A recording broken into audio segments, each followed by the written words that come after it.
Tóth Árpád, esti sugárkoszorú.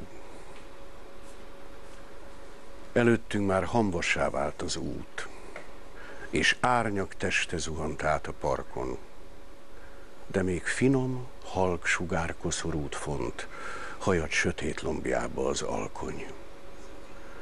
Halvány, szelíd és komoly ragyogást, mely már alig volt fények földi mása, s félig illattá, s csendé szűrte át a dolgok esti lélek vándorlása.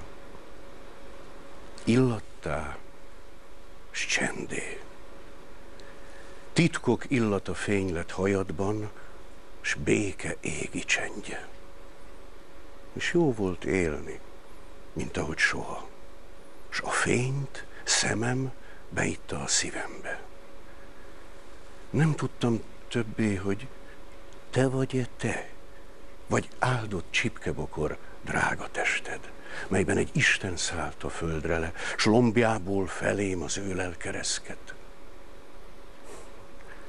Igézve álltam soká, csöndesen, és percek mentek, ezredévek jöttek, egyszerre csak megfogtad a kezem, s alélt pilláim lassan fölvetődtek, és éreztem, szívembe visszatér, és zuhogó mély zenével ered meg, mint zsibbadt erekútjain a vér, a földi érzés. Mennyire szeretlek.